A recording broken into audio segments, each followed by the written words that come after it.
Hello, ladies and gentlemen, and welcome to another cast of Vanguard. My name is Thomas JaKaTaKtv. With me is Falcon Paladin. How are you doing, man? JaKaTaK, so glad to be here. Doing great here on this Wednesday when we are casting. Yes, indeed. Just got done yesterday. 10 hours of playtesting Vanguard, and these are this is actually the last game from that session, and turned out being quite intense, quite fun. And we're gonna go ahead and talk about it casted now. We've got the players lining up. We've got Torque, who's picked Terran, and Daedra, who's picked Zerg, against Freezing Rain, who's a Protoss, and Raynor, who is a Terran. So only one Zerg. We had a lot of Zergs last time because the new commander has been improved in a major way. I don't know if we'll get to see any Ravagers because I don't remember this game specifically, but the new Ravager is quite sick. Ooh. Yeah, it spits out this nasty like fire attack of doom that is its auto attack, and it does splash and damage over time in an area. It's ridiculous. It might be a bit too strong. It could be nerfed next week. Who knows? Well, see, now the problem is I'm all excited for it. If it doesn't show up, I'm going to be mad. So that's okay, man. We'll have to just. This is my trick, man. I'll tell you about the cool stuff that doesn't happen in this game, and that'll get you to cast another game. That's it. I got you on the line, you know. You got to come back. First hit's free. Yeah, it makes sense. Man, that got dark real quick. We got 4 bases for each team here. No really clear investments in anything, really. Just players kind of sticking to safety for the most part. Low scout counts for everyone. No early investments into army. No early attacks coming in. We're starting to see the first production buildings. This is an interesting place for a barracks to be, but we'll see how that ends up panning out. Yeah, Team Red Orange did a good job scouting. Sent one, I guess their very first Swarm Sentinel over, got a good look at everything. But Team Blue doesn't seem very interested in scouting. Is it just not? It's just not worth it to scout in the early game in Vanguard, or no? I think it's totally worth it to scout, but yeah. It's just easier to not, right? It's just easier to be lazy and just be like, you know what? I'm just gonna play. And especially Raynor, of all people, Raynor was there for the whole 10-hour playtest with me. I think he was the only other person who lasted the whole 10 hours. And so we have to give him a little bit of room. 10 hours of playing, observing, and theorizing about RTS is quite an exhausting experience. Understandable. I'll give him a pass on that one. Raynor, you're good. Freezing Rain, you are under my condemnation right now. That's right. Well, Freezing Rain is going to open up the 5-base play. So we're on 5 base to 4 here. The initial economic investment is going to be for Team Ocean Water, and then Daedra, who is all about the harassment and the drops. Every game that he plays, every game that I cast of him. He's always got really interesting strats with the Zerglings going on. Seems to unload them for no reason there and repick up. I think it was queued in case the space got taken early. But he's going to get off, and this is going to be the initial harassment of the game. I feel like I've seen this exact strat by Daedra on this exact map before with Raynor expanding this position.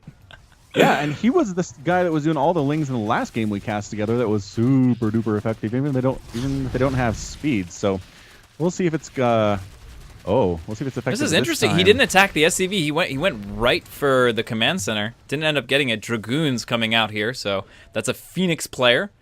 Freezing Rain is going for the stalwart, in-your-face, straight-up battle, death ball, Protoss style.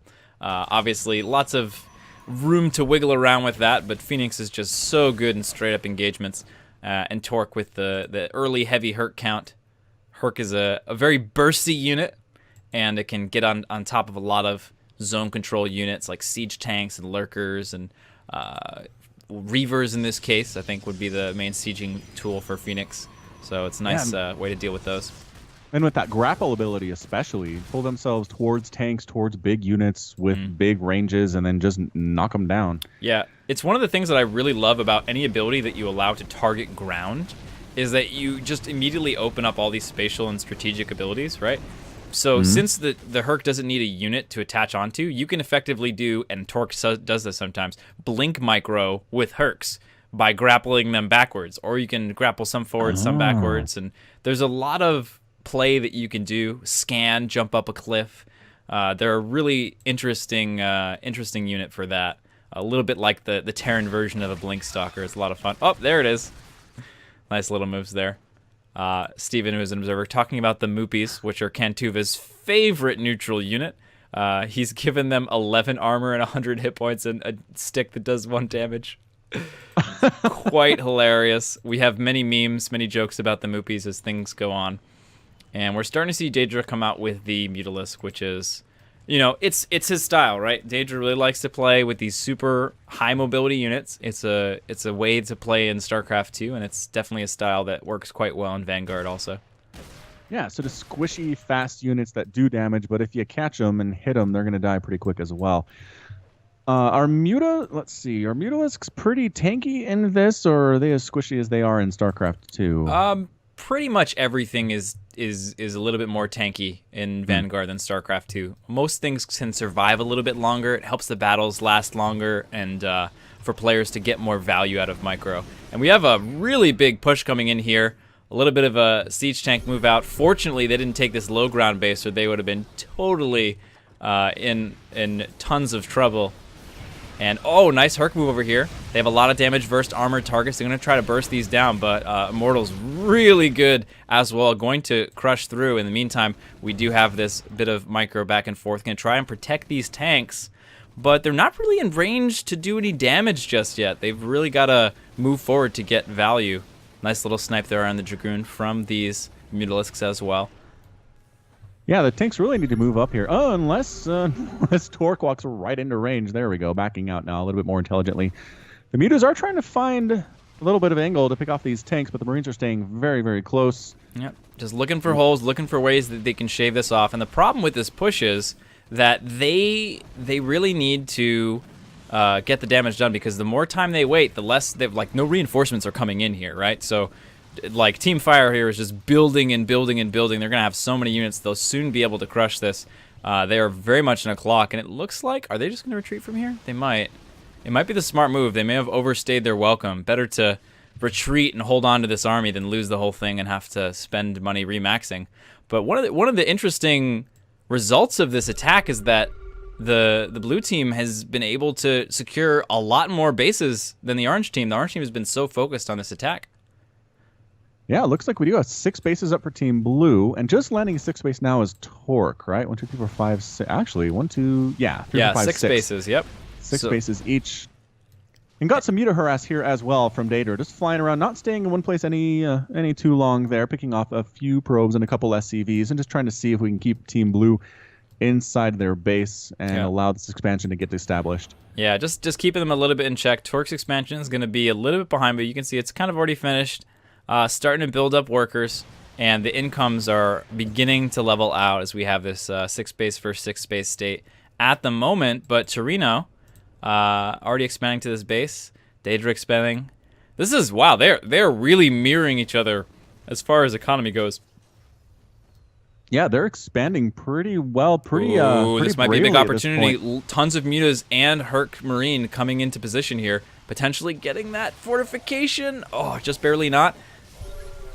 And does it automatically regen health if it's not under attack? It looks like it does. It's currently like building, actually. Oh, it's in process being built. Okay. Yeah. All right, so yeah, it looks like Torque did not want to stick around there and assist. So did force a lift off on the command center, did the Mutas, but again, can't really necessarily kill it. They really want to take down this gun. Oh my god, it's so low. Again, chased away by the Marines there. Yeah. Gotta be, you know, the Mutas, as we said before, are a little bit more tanky, but they're still used in this mobile harass style. It's really the best way to get them done. Ooh, focusing down an upgrade here. Gonna deny that. +2, and the SCVs aren't gonna save it. There's no way. The engineering bay goes down. The SCVs need to get the heck out of there. As there are Mutas overhead, a few Marines come in. Not necessarily enough. There we go. More coming up this ramp now. The Mutas picking off the early arrivers, and then retreating as the rest of the Marines come to shoo them away. Yeah, I think that this has been a really successful counter by Team Fire. Getting into position, running. Oh, they're going to run into a couple turrets over here, but they might be able to clear them out. There's quite a few Mutas. Initially, that attack was tough to hold, but they were really patient about it. And they caught back up on base count, and now they're doing all this harassment. They might even get this command center. Yeah, oh my god, and they do.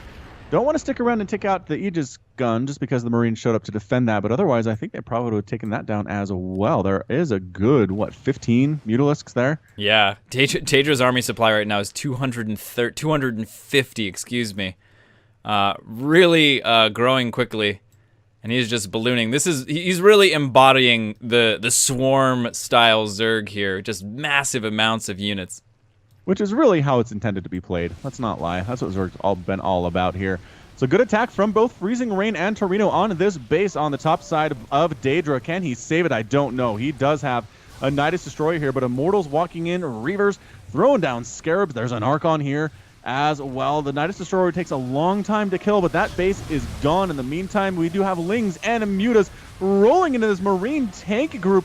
Good stutter step getting out of there by Torino, but his tanks are all gone. The Marines forced to retreat a little bit, but getting reinforcements from Freezing Rain, who's done killing the base, and now in full retreat is Team Fire. Oh my god, this is a huge army. They may have been falling behind in economy, but their total army size is gigantic, and they have great units to deal with this Ling Bane Muta. The Reavers do so well. The Archon up in front as well. The tanks are now gone. Let's see if these Banes can get any damage at all. Looks like no. Hercs are going to be coming in from the side. They're going to help out quite a bit, but again, this force that has been massed up over this period of time, the tech advantage is just spiraling out of control for Team Blue. Yeah, Team Blue continuing to push on in here, has been losing units, but not enough. Oh my god, Daedra put his hive at the natural. He's going to lose this. Oh my god. Oh no. Lost the hive, and Daedra and instantly GG's. Oh my god. Why would he expand out there? I don't understand. Such a risky play. Was looking good for a bit, but it looks like Daedra is has GG'd and is now processing the loss of what's going on here. This is a team game, so you get in that point where you're just sort of like, hey, are we really dead, or did I just GG emotionally there and we're still good? But more units continuing to stream in.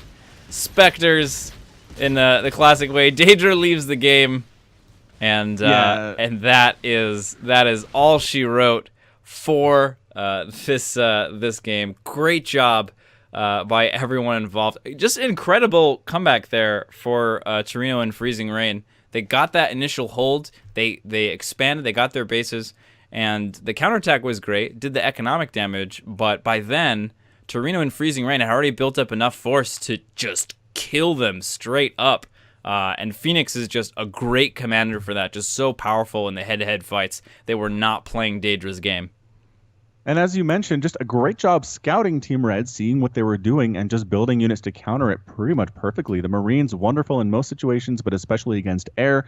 The Reavers, I wish we could see the kill counts on them, because I'm going to assume they have like 130 kills each. Oh yeah, it's got to be astronomical. We got, one of the most important patches that needs to come to StarCraft, because of course this is built in the StarCraft engine, is the ability to see the number of kills on things like carriers.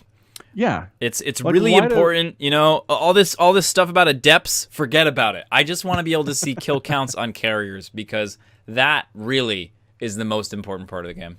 It is. At the end of the game, when you can't tell how effective a carrier was, it ruins the whole thing. Like, you might as well just not even have cast the game. Yeah, the whole I just, you know what? We may as well just not have cast this game. Let's just walk away. Thank you, ladies and gentlemen, so much for tuning in and hanging out with this wonderful cast. Of course, thank you, Brandon, for joining me on this cast, and hopefully we'll see some sick Ravager action on the next one. I'll hold you to that. All right, sounds good. We'll see you again soon. Yeah, take care.